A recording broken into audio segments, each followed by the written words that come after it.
If, like me, you're not a fan of retail therapy and prefer to spend less time shopping, this podcast might be for you. Agentic commerce is on its way, which means that you could take a piece of software to search for things that you want at a price you define and at a quality that you determine. Well, so says today's guest. Welcome back to the podcast, Alex Gunz, fund manager at Heptagon Capital in London. Hi, Andrew. Thanks so much for having me on the show. And I'm in a very similar boat to you in terms of finding shopping a chore. So that's why partly we're, I guess, here today to discuss the merits of agentic commerce.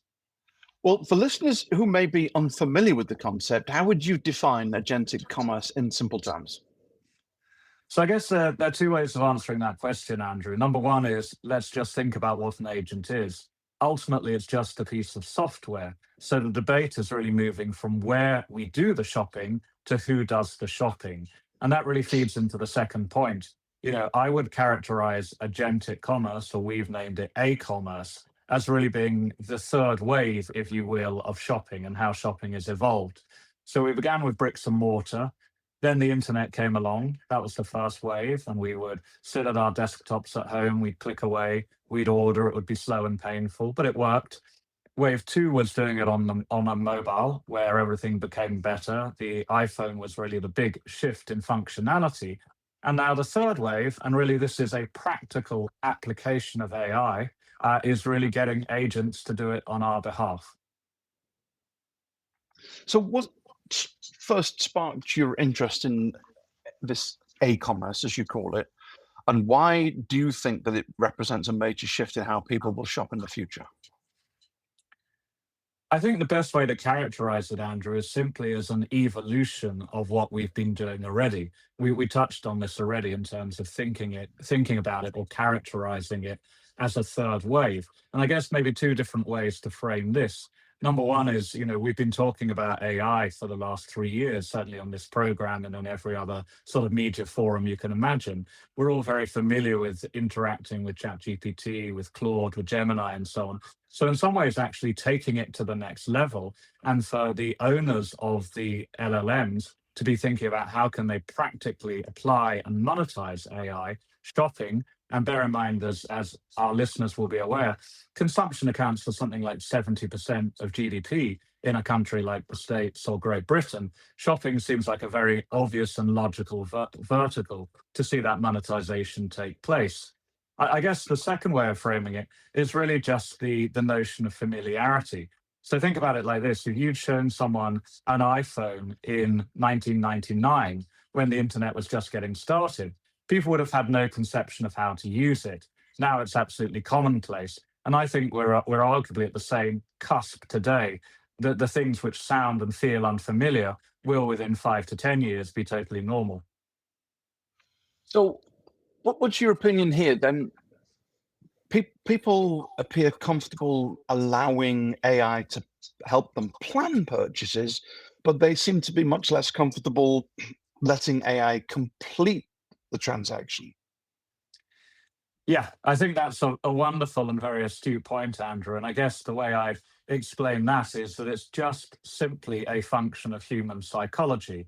So, in other words, we as humans are lazy, but we're also fearful of change. So, I think what is enticing about the prospect of agentic commerce is that it can actually revolutionize and indeed save time in our lives. And this could be something as mundane as doing a grocery shop, or imagine if, say, you wanted to go to a particular concert and the tickets only go on sale at a certain time. You happen to be in a business meeting or something like that. The agent could obviously go away and buy the tickets with predetermined parameters about price, where you wanted to sit. Or imagine you're going on vacation, you can't be bothered to find the taxi company to pick you up at the airport, someone to book you tickets for local attractions. An agent can do that. So the promise, the enticement of agents is the removal of complexity. That's really cool. The catch, however, is this idea that today, because the technology is new, and like with every new technology, really, it's unproven, it's untested. And the notion of handing over very personal details, of allowing a piece of software, as we described an agent, what it ultimately is, to have our credit card details, and potentially for that very valuable thing that we care a lot about, our bank balance, to be potentially misused, is, I think, where this tension arises today. One of the more provocative points in your article, Alex, is that power may shift away from branding and consumer attention and more towards pricing transparency, data quality, and fulfillment reliability. Why is that? Just as we described the notion about why we're perhaps reluctant to hand over payment details to an agent as being sort of grounded in psychology, I think the response to the question you just posed, Andrew, again can be really looked at through a psychological or economic framework. So think about it like this: anyone studying Economics 101 begins from the premise that all consumers are rational. Now, I think the reality is, as we know, consumers are ultimately not rational. They're enticed by brands, what their friends like, what's trending on social media channels they follow. People are attracted by discounts, even if they don't necessarily appreciate what the original retail price is. All sorts of sort of heuristics or flaws that we've all been guilty of, and I think your listeners will certainly recognize that.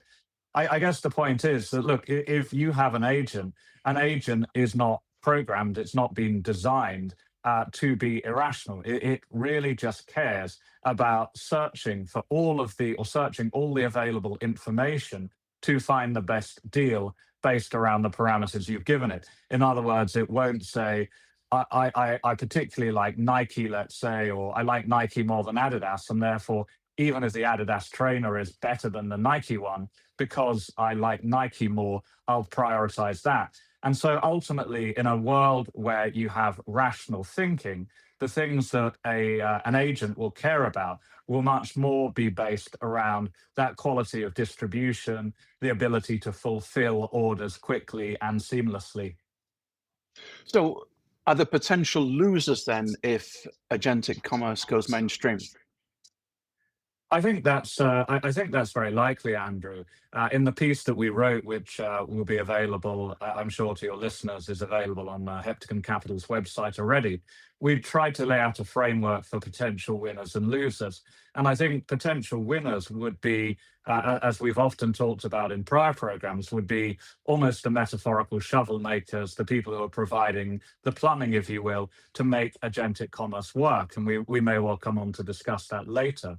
But to address your direct point about potential losers, I think without sort of differentiating between specific sectors or industries, it could often be, or could likely be, those companies that have really sought to differentiate themselves based around their brand. And that could be clothing or apparel businesses, it could be luxury businesses, it could be food and beverage businesses. Those would be potentially companies I might call out as being losers in this agentic world.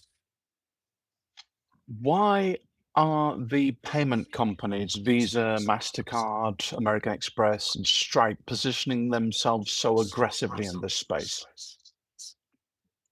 I think we touched on this to a certain extent earlier, Andrew, but the way I would frame it is simply that if the premise for agentic commerce to take off is about building trust, and if we really care about the architecture, the plumbing that makes this work, then there will be certain businesses that have already got a proven track record, if you will, in this respect, that could potentially look to leverage that expertise into a new vertical. So essentially what you need to build, and again, we highlighted this in our thematic white paper, is a series of protocols. In other words, some sort of gateway which decides whether to trust or to verify an agent, another gateway which basically agrees to hand over payment information to an agent, and then there will also be the processing elements as well. And I think if you look at the track record of the payment processors and the fact that we all have been very happy to hand over our financial data to these businesses, they are the effective rails that make the financial network exist already.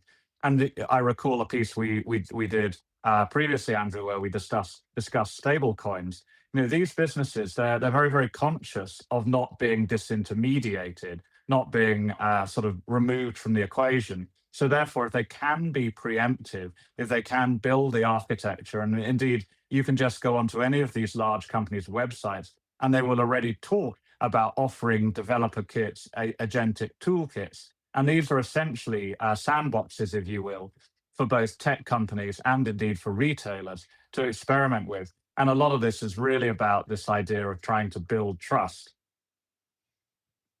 Well,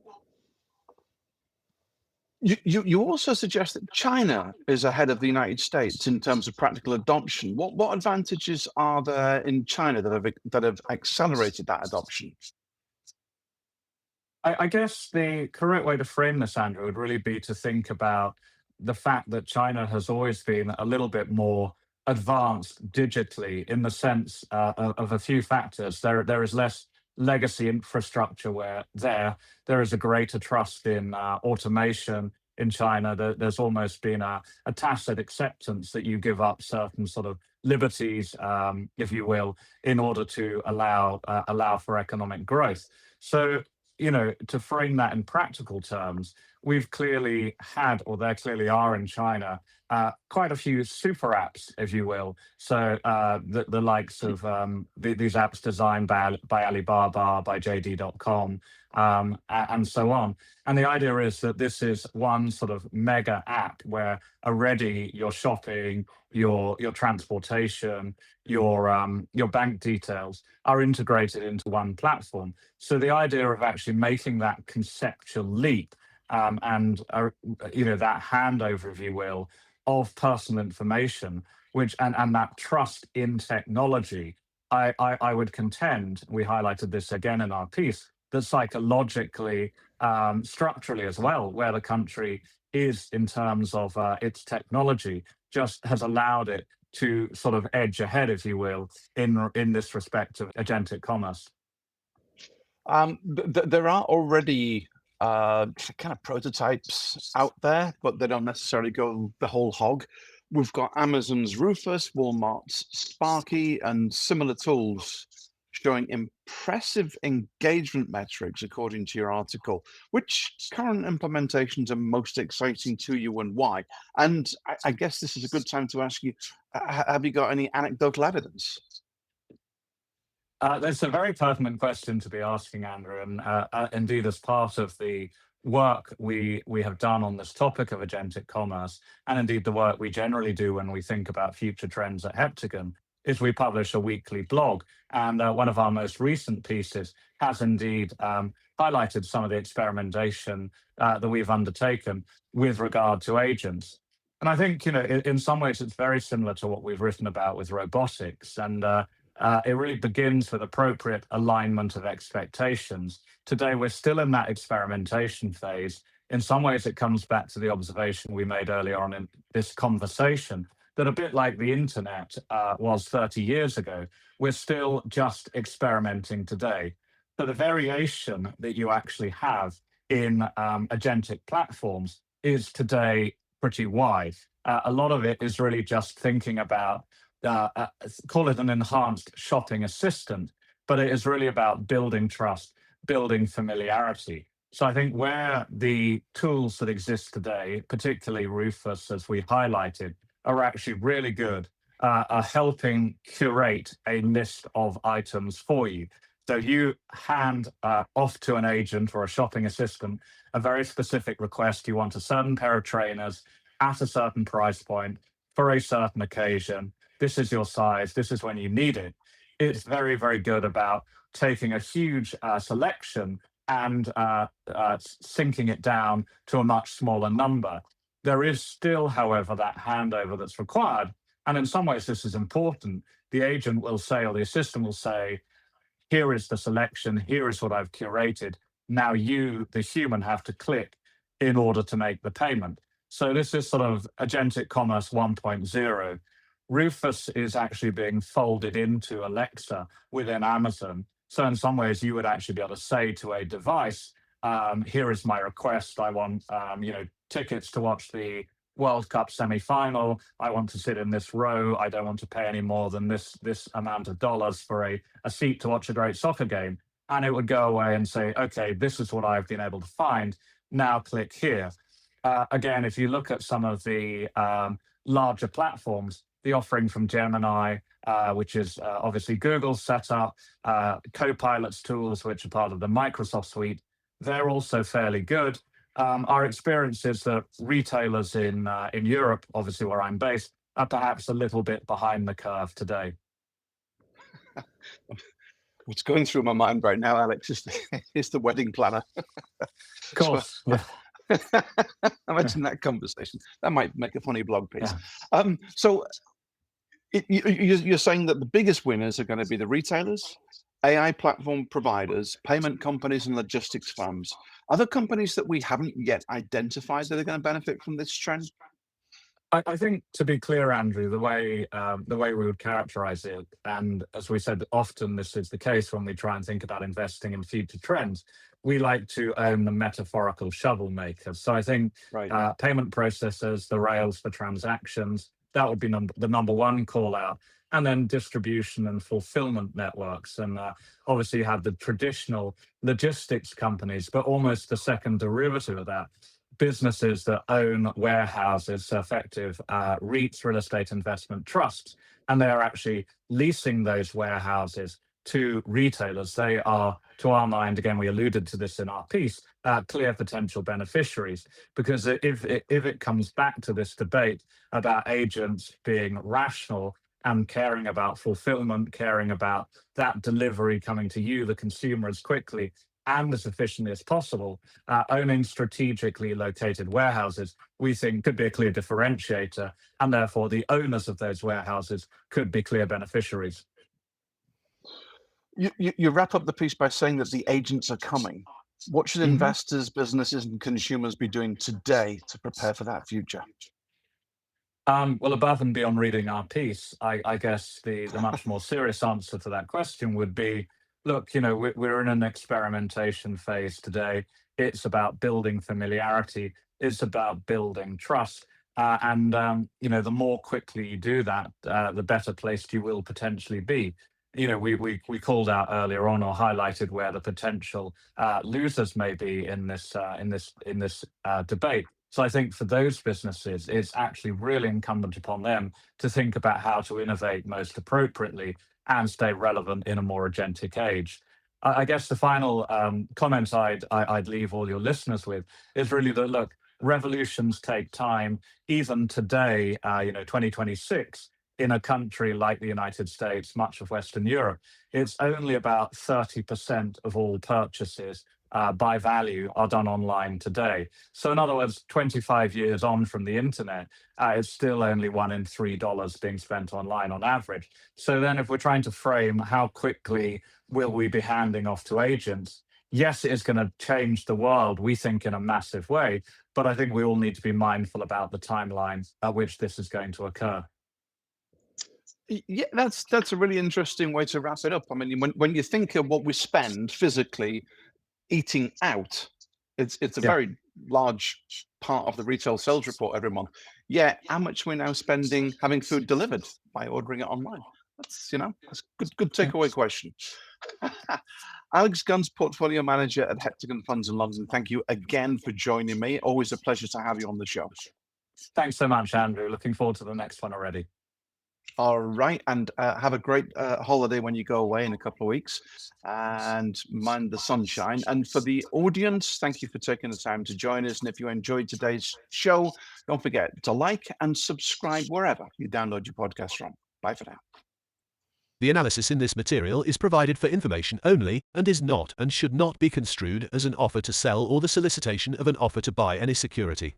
To the extent that this material discusses general market activity, industry, or sector trends, or other broad-based economic or political conditions, it should not be construed as research or investment advice. To the extent that it includes references to specific securities, commodities, currencies, or other instruments, those references do not constitute a recommendation by IBKR to buy, sell, or hold such investments. This material does not and is not intended to take into account the particular financial conditions, investment objectives, or requirements of individual customers. Before acting on this material, you should consider whether it is suitable for your particular circumstances, and, as necessary, seek professional advice.